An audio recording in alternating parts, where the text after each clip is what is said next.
You were born into a story that began long before you took your first breath.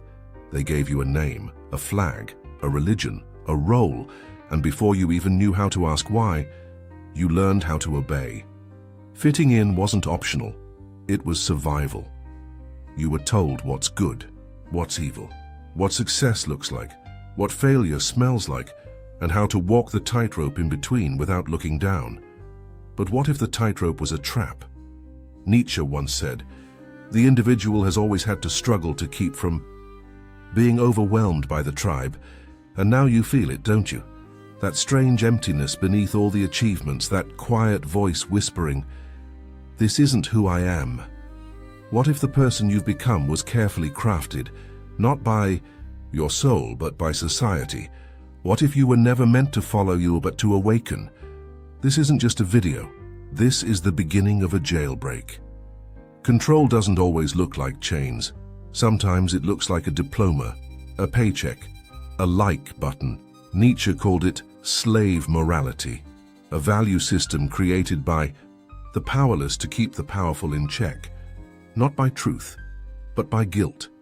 It tells you to be humble, obedient, selfless, but only when it benefits the group.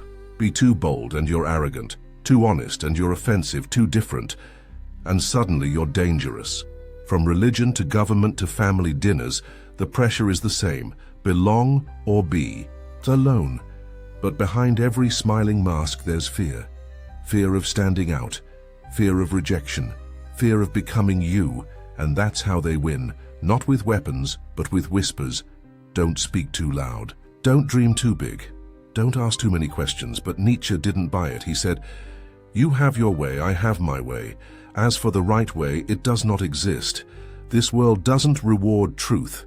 It rewards obedience. So, ask yourself, are your beliefs truly yours, or did you download them from someone else?" When Nietzsche said God is dead, he wasn't mocking religion. He was mourning its loss. He saw what was coming: a world with no anchor, no absolute truth, no divine order to cling to. And without that compass, man would be lost. Some would fall into nihilism, believing nothing matters. Others would grasp for new idols: money, politics, fame. But Nietzsche wasn't just tearing down old beliefs, he was issuing a challenge. If God is gone, who will take responsibility for meaning now? This isn't about religion, it's about authority. When the sky is silent, where do you turn? Most look outward, for rules, for leaders, for something to submit to, because freedom terrifies them. But a few, a rare few, look inward. They stop begging for purpose, and they begin creating it. This is where real power begins, not in faith, but in will, and once you understand that, they can't control you anymore.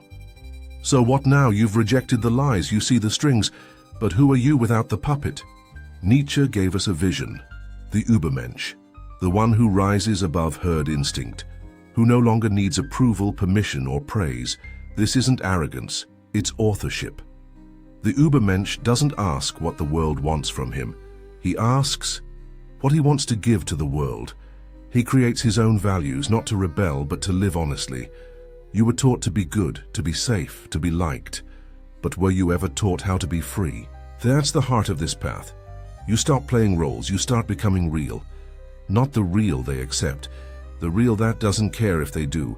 It's painful at first, because the world resists authenticity, but something strange happens. When you stop apologizing for your truth, you stop needing their control. You begin to see your life is a blank canvas, your values are the brush, your will is the fire, and your freedom, that's the masterpiece. Now imagine this. Every moment you've ever lived, every decision, mistake, kiss, lie, and heartbreak, repeats forever. No escape, no edits, just endless reruns. That's the eternal return. Nietzsche's most brutal idea, and maybe his most liberating. If you knew you had to live your life again, exactly as it is, would you still do what you're doing? Would you keep the job you hate, the silence you regret, the mask you wear just to be loved, or would you finally wake up? The eternal return isn't a prophecy. It's a test, a mirror held up to your choices. It forces you to confront the truth. You're not afraid of death. You're afraid of living the wrong life because deep down you know. You weren't born to repeat. You were born to create, so what are you waiting for? Here's the secret they don't want you to know. Control only works if you're asleep. The moment you become aware, truly aware, the game ends because you know. Longer react, you choose, you no longer obey, you observe, you no longer chase approval. You follow truth. The mystics knew this, so did the rebels, Zen monks. Gnostic seekers, Sufi poets, they all whispered the same secret. Wake up and you will be free.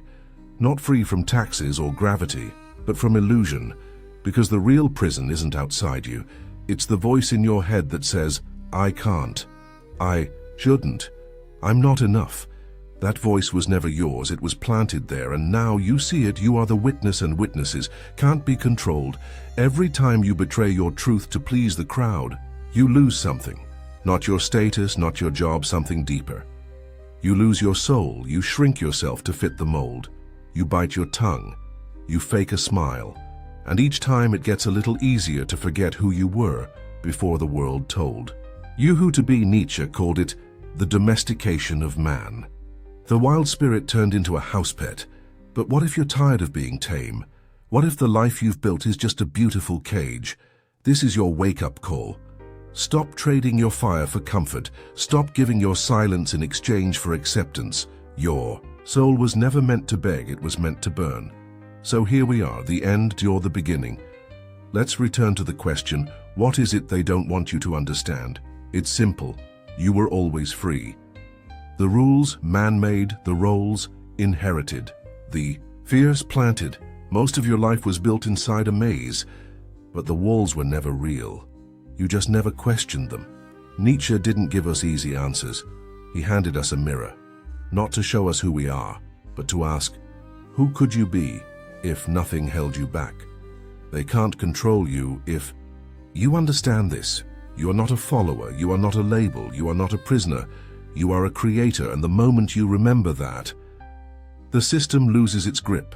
The door opens and you walk out, not as who they told you to be, but as who you truly are. What if the version of you walking through the world isn't truly you? What if your choices, your dreams, even your fears, were all scripted by forces you've never seen, but obey every single day? You believe you are free. You believe you think for yourself, but the world has quietly wrapped you in invisible strings, like a puppet who thinks it dances by its own will. Nietzsche saw this not just as a philosopher, but as a destroyer of illusions.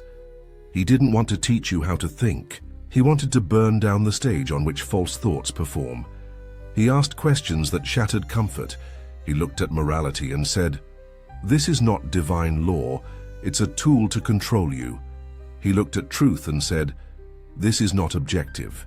Reality, it's a weapon dressed in white." He looked at God and whispered, "God is dead." And we killed him. But that wasn't a celebration, it was a warning. Because when old truths die, the vacuum left behind doesn't set you free. It leaves you vulnerable to new masters. They can't control you, if you understand this, that your mind has never been entirely your own, and that your liberation begins not with obedience, but with questioning. Welcome to the fire Nietzsche lit. You'll either walk through it or burn in it. Nietzsche lived in a world wearing masks. It was the 19th century, the age of reason, the rise of science, the decline of religion, the twilight of absolutes. But behind every breakthrough, Nietzsche saw something deeper: fear. Fear of chaos, fear of uncertainty, fear of becoming nothing. So society clung to its crumbling structures, morality, religion, nationalism, not because they were true, but because they were safe. Nietzsche pulled the mask off morality and saw power. He wrote, "The moral judgment is never to be taken literally. As such, it contains the motive to harm. What we call good and often just serves the powerful. What we call evil Care's often just independence dressed in the wrong colors.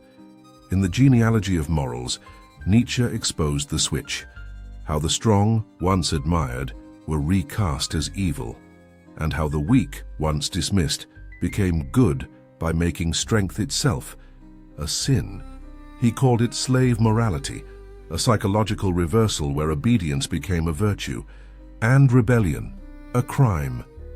He didn't hate morality. He hated moralities built to domesticate the human will. And what about today?